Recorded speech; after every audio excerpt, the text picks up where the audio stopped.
요한계시록의 강해 전체를 통해서 여러분들은 예수님이 자기 자신에 대해서 얘기해 주시는 걸 들어야 하는 겁니다. 예수 그리스도의 계시예요. 이 계시를 말씀하시는 분이 누구냐? 바로 예수 그리스도세요. 그럼 예수 그리스도가 우리에게 무엇을 얘기하느냐? 이 계시가 닫히면서 이제 더 이상 하나님이 특별 계시를 안 주셨거든요. 이게 끝입니다. 우리 웨스트민스터 신앙고백서를 보면은요, 여기에 뭔가 더 추가되는 것이 이제 더 이상 이단적인 행위로서 금지되어 있어요. 왜냐하면은 계시가 완결됐으니까, 특별 계시가 완결됐으니까. 근데 예수님이 마지막에 자신이 우리 교회에게 마지막 말씀을 해주시면서 무엇에 대해서 얘기해 주셨냐? 마지막으로 제일 중요한 거 말씀해 주셨을 거 아니에요. 그게 바로 자기 자신입니다. 여러분들 계시록을 통해서는 우리가 예수님을 발견해야 되고 우리 종말론적 신앙과 현재 삶의 근거가 예수님에게서 와야 하는 것임을 깨달아야 되는 거예요. 여러분들이 만약 예수님 믿으세요? 예수님 믿는데 어디까지 믿으십니까? 여러분들 예수님 믿으세요. 그러면 어디까지 견디실 수 있어요? 믿음으로 인해서 박해가 오잖아요. 그런데 여러분도 어디까지 견디실 수 있어요?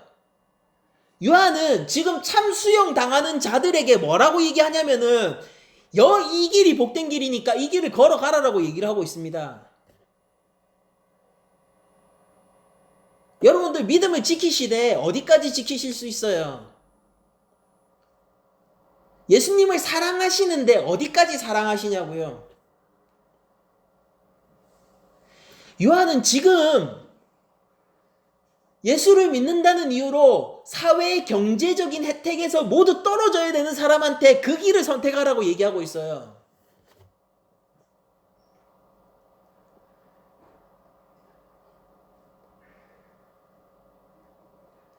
북한을 보세요. 예수를 믿는다라는 말은 말 그대로 자신의 생명을 건 말입니다. 거기 우리 형제가 있습니다.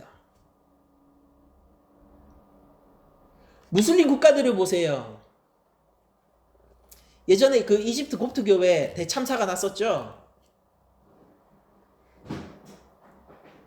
예배당에 가서 주 예수 그리스도 이름을 높이는 것이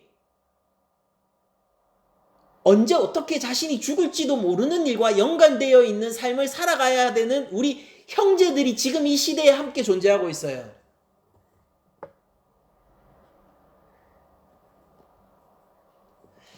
우리는 다행스럽게 대한민국 종교의 자유가 있는 이 땅에서 교회가 이렇게 번창한 이곳에서 신앙생활을 하고 있어요. 그런데 여기서 제가 계시록 예수 그리스도의 계시라는 우리 마지막 하나님께서 주신 이 특별 계시의 말을 통해서 여러분들한테 질문하고 싶은 게 있어요. 여러분들 그렇다면은 우리에게는 예수님이 생명을 건 믿음을 바라지 않으실까요? 이집트의 우리 형제들만의 일일까요? 북한의 형제들에게만 그것을 원할까요? 무슬림 속에서 살아가야 하는 우리 형제 자매들에게만 하나님이 그것을 요구하실까요? 예수님은 우리에게는 생명을 걸기까지 믿음을 지키라는 요구를 하시지 않는 걸까요? 여러분들 예수님 사랑하십니까?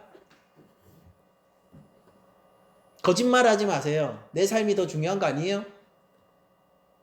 여러분들 예수님 사랑하세요? 거짓말하지 마세요. 그래도 여기서 성공하는 게 더 중요한 거 아니에요? 여러분들 예수님 사랑하십니까? 어디까지 사랑하시느냐는 거예요. 여러분들 계시록을 통해서 알고 싶은 거 뭐예요? 더 나아가서 여러분들 하나님 믿으면서 알고 싶은 거 뭡니까? 예수님을 정말 알기를 원합니까? 거짓말하지 마세요. 어떻게 경영해야 되는지 더 알고 싶은 거 아니에요? 여러분들 예수님 더 알고 싶어요? 혹시 어떻게 해야지 존경받는지 알고 싶은 거 아니에요?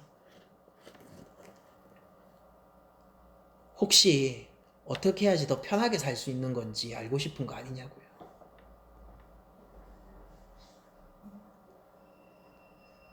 저는 수많은 형제들이 교회에서 이성을 알기를 원하는 신앙생활을 하는 걸 지켜봤어요. 저는 수많은 자매들이 결혼할 남성을 만나기를 원하면서 신앙생활을 하는 걸 지켜봤어요. 저는 수많은 장로님들이 돈을 알기를 원하면서 신앙생활을 하는 걸 지켜봤습니다. 저의 이 경험을 부정하지 마세요. 그리고 제가 지금 목사로서 할 수 있는 얘기는 하나님은 그런 자들을 미워하세요.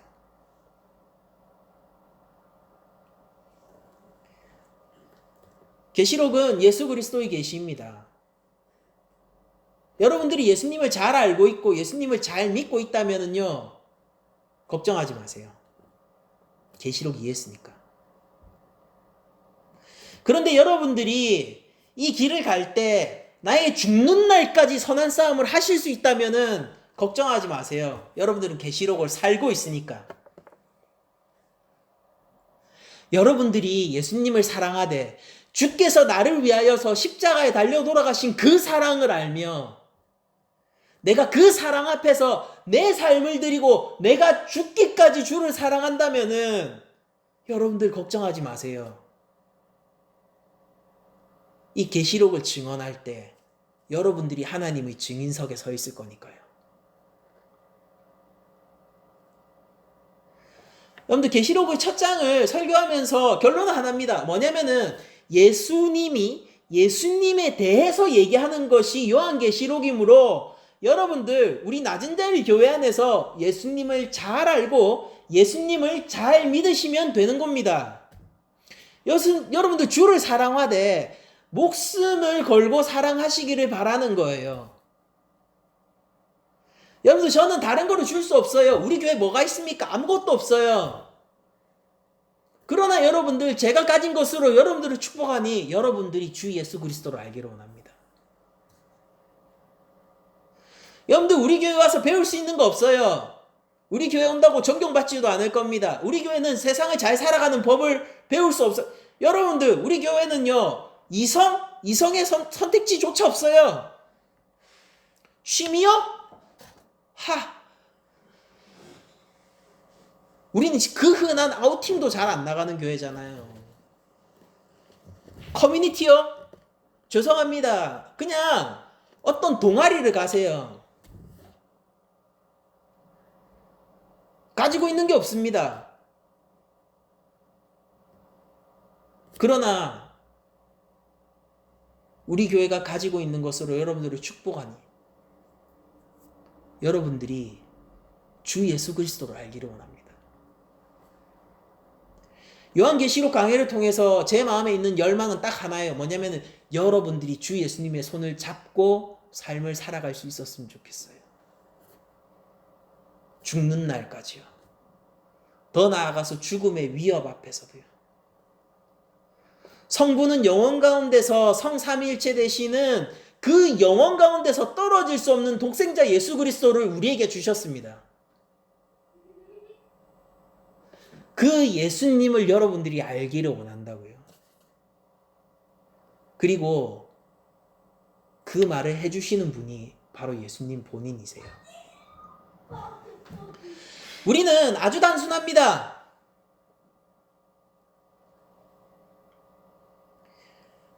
삶에 어떠한 시련이 오더라도, 믿음의 유혹이 오더라도, 주의 이름 때문에 우리가 핍박을 당할지라도, 때로는 물론 우리 삶에서 그런 일은 일어나지 않을 테지만은 때로는 그것이 우리의 생명을 요구하는 일이라 할지라도 우리는 스데반처럼 갈 것이요, 우리는 베드로의 길을 갈 것이요, 우리는 바울의 길을 갈 것이요, 혹은 요한처럼 죽음조차 허락되지 않는 순간이 온다면, 순교조차 할 수 없는 순간이 온다면은 그 순간조차도 주 예수 그리스도의 영광을 위하여서 내가 할 수 있는 일을 믿음 가운데서 하는 그런 예수님의 신부, 하나님의 자녀들이 되는 것이 바로 요한계시록 강의 목표입니다. 그러니까 강해지세요. 예수님 믿는 거 조금 힘들다고 울지 마세요. 요한은 내일이면 참수형을 당할 그들의 어깨를 세우면서 이렇게 얘기하는 거예요. 가서 그냥 죽어. 예수님이 승리하셨거든. 우리가 죽고 예수님만으로 사는 날은요, 그냥 언젠가 이루어진 먼 무슨 꿈속의 이야기 그런 거 아니에요. 그러니까 지금 죽고 예수님하고 사셔야 하며, 여러분들 우리가 순교하는 거요, 그 언젠가 누군가한테 허락된 누군가만 살 수 있는 그런 그게 아니에요, 여러분들. 여러분들은 천수를 다 누리더라도 순교하세요. 죽는 그날까지 예수님 믿고 예수님의 영광을 위하여서 뭔가를 하십시오. 요한은 죽을 수조차 없었어요. 그렇지만 저는 요한의 죽음이 주의 영광을 위한 죽음이라고 생각합니다. 우리는 예수님을 믿는 것 때문에 참수당하지 않을 거예요.